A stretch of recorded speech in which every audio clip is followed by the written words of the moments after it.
അപ്പോൾ ഇന്ന് തമിഴ്നാടിൻ്റെ 17ാമത്തെ നിയമസഭ അതിൻ്റെ പ്രവർത്തനം തുടങ്ങി. പ്രോ ടേം സ്പീക്കറായി MV കറുപ്പയ്യ ഇന്ന് അവിടെ നടപടിക്രമങ്ങൾ നടത്തി.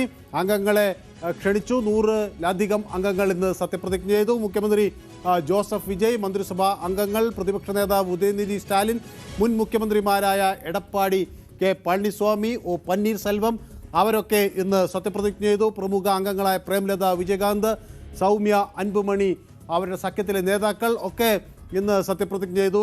നമുക്കറിയാം MV കറുപ്പയ്യ TVKയുടെ MLA ആണ്. അദ്ദേഹം നേരത്തെ ADMK MLA ആയിരുന്നു.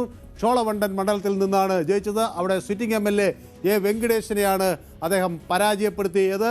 അങ്ങനെ ADMKയുടെ മുൻ MLA ഇപ്പോൾ TVKയുടെ MLA ആയി പ്രോട്ടം സ്പീക്കറായി നടപടിക്രമങ്ങൾക്ക് തുടക്കം കുറിച്ചിരിക്കുന്നത്. അങ്ങനെ തമിഴ്നാട് എല്ലാ അർത്ഥത്തിലും ഒരു ചരിത്രം രചിക്കുകയാണ്. തമിഴ്നാട് മുഖ്യമന്ത്രിയായി സത്യപ്രതിജ്ഞ ചെയ്ത് അധികാരത്തിലേറ്റതിന് പിന്നാലെ വിജയ് സ്റ്റാലിനെ സന്ദർശിച്ചിരുന്നു. ജോസഫ് വിജയ് സ്റ്റാലിൻ്റെ ഭരണത്തെ സംബന്ധിച്ചും ഭരണപരമായും രാഷ്ട്രീയപരമായും ഒക്കെ ഉള്ള അഭിപ്രായങ്ങൾ ആരായുന്നതിനെയും അദ്ദേഹത്തെ മുൻ മുഖ്യമന്ത്രി AK സ്റ്റാലിനെ കണ്ടു. അദ്ദേഹത്തിൻ്റെ വസതിയിൽ പോയി. ആദ്യ നിയമസഭാ സമ്മേളനത്തിന് ശേഷം മുതിർന്ന നേതാക്കളെ കാണുക എന്നത് അവിടുത്തെ ഒരു കീഴ്വഴക്കമാണ്. ആ കീഴ്വഴക്കത്തിൻ്റെ ഭാഗമായിരുന്നു ഈ സന്ദർശനം.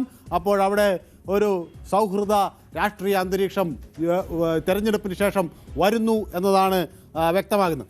ഏതായാലും വിജയുടെ സത്യപ്രതിജ്ഞ തൊട്ട് തന്നെ വിവാദങ്ങൾ തുടങ്ങുകയാണ്. കഴിഞ്ഞ ദിവസം അവിടെ വന്ദേമാതരം ആലപിച്ചതിനെ ചൊല്ലിയുള്ള ചില തർക്കങ്ങൾ ഉണ്ടായിരുന്നു. അത് തമിഴ് വാഴ്ത്ത് അവിടെ ആവശ്യമായ പരിഗണന തമിഴ് തായ് വാഴ്ത്തിന് നൽകിയില്ല എന്ന ഒരു പ്രതികരണം അവിടുന്ന് വന്നു. ഇപ്പോഴിതാ വിജയുടെ സത്യപ്രതിജ്ഞ ചടങ്ങിന് ശേഷം തൃഷ കൃഷ്ണൻ വീണ്ടും ശ്രദ്ധാകേന്ദ്രമാവുകയാണ്. അവരുടെ ആദ്യത്തെ പോസ്റ്റ് ഇന്ന് പുറത്തു വന്നിരിക്കുന്നു. അത് വൈറലാവുകയാണ്. അത് അവരുടെ ഇൻസ്റ്റാഗ്രാം ഹാൻഡിലാണ് ചിത്രങ്ങൾക്കൊപ്പം തൃഷ തൻ്റെ പോസ്റ്റ് പങ്കുവച്ചത്. സ്നേഹം എപ്പോഴും ഉച്ചത്തിലാണ് എന്ന് അവർ പറയുന്നു. ലവ് ഈസ് ലൗഡർ എന്ന് പറയുന്നു.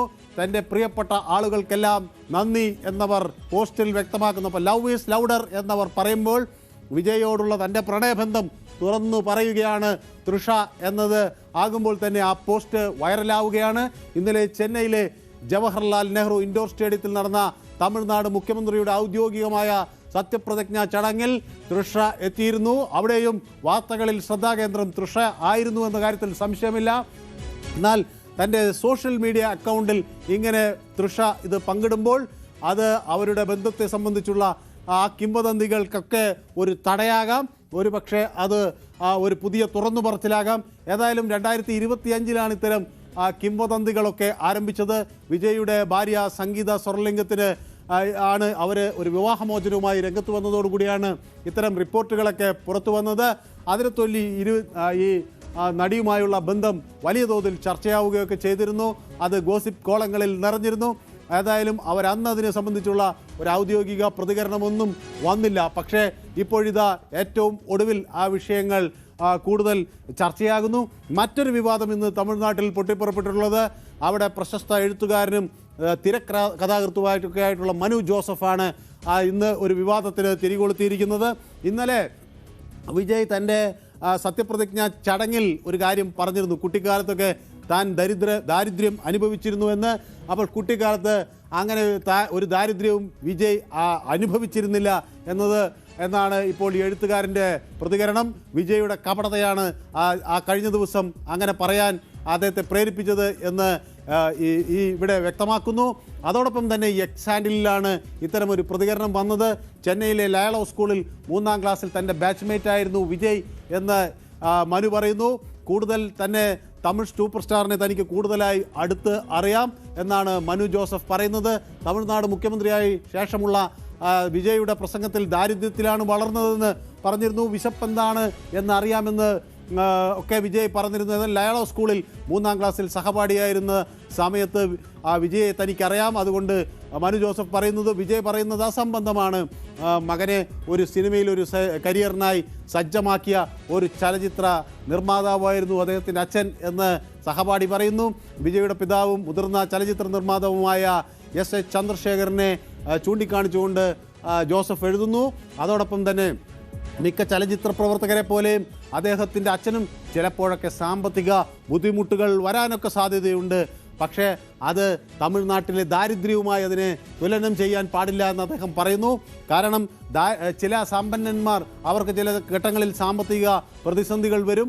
അത് അവർ ഒരുപക്ഷെ സുഹൃത്തുക്കളുണ്ട്, അവർക്കതിനുമായുള്ള ബന്ധങ്ങളുണ്ട്, അവർക്ക് അതിജീവിക്കാൻ കഴിയും. അതുപോലെയല്ല യഥാർത്ഥത്തിൽ തെരുവിൽ ദരിദ്രനായി ജനിച്ച് ജീവിച്ച് മരിക്കുന്ന ഒരാളുടെ കാര്യം എന്ന കൂടിയാണ് അവിടെ ചൂണ്ടിക്കാണിക്കുന്നത്. അപ്പോൾ ദാരിദ്ര്യത്തിൽ നിന്ന് മുക്തരാകുന്നു എന്ന താൻ വന്നു എന്നൊക്കെ പറയുന്നത് വലിയ ആശയക്കുഴപ്പം ഉണ്ടാക്കുന്നു എന്നാണ് ഈ വിജയുടെ സഹപാഠിയുടെ ഒരു നിലപാട്. ഏതായാലും 1974 വിജയ് ജനിക്കുന്നത്. അപ്പോൾ ആ ജനിക്കുന്നത് വരെ വിജയുടെ പിതാവ് ഒരു അസിസ്റ്റന്റ് ഡയറക്ടറായിരുന്നു. 78 അദ്ദേഹം ഒരു സംവിധായകനായി. 84 തൻ്റെ പിതാവിൻ്റെ ആക്ഷൻ ക്രൈം ചിത്രമായ വെട്രിയിൽ ബാലതാരമായി വിജയ് അരങ്ങേറ്റം കുറിച്ചു. 92 അവിടെ പുറത്തിറങ്ങിയ നാളെ തീർപ്പിൽ വിജയ് നായകനായി എത്തി.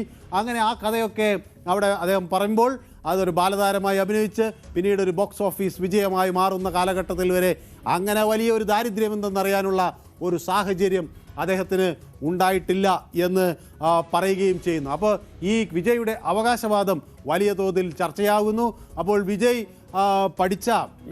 പഠിച്ച കാലത്തുള്ള അദ്ദേഹത്തിൻ്റെ സഹപ്രവർത്തകനാണ് ഇത്തരത്തിൽ ഒരു അഭിപ്രായമായി വരുന്നത്. അപ്പോൾ ഒരു വശത്ത് സുഹൃത്ത് എന്ന നിലയിൽ തൃഷയുടെ പോസ്റ്റ് ചർച്ചയാകുമ്പോൾ മറുവശത്ത് തൻ്റെ സഹപാഠിയുടെ പോസ്റ്റും ചർച്ചയാവുകയാണ്.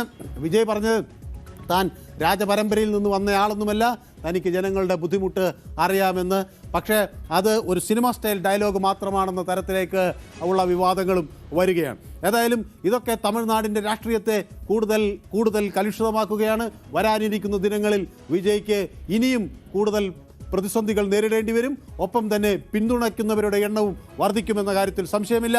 ഏതായാലും നാളെയും ഈ തെരഞ്ഞെടുപ്പുമായി അനുബന്ധപ്പെട്ടുകൊണ്ടുള്ള ചിത്രങ്ങൾ കൂടുതൽ പ്രേക്ഷകർക്ക് മുന്നിലെത്തിക്കാൻ ഇലക്ഷൻ ചാനൽ ഉണ്ടാകും. ഇന്നത്തേക്ക് വിട. Good bye, good night.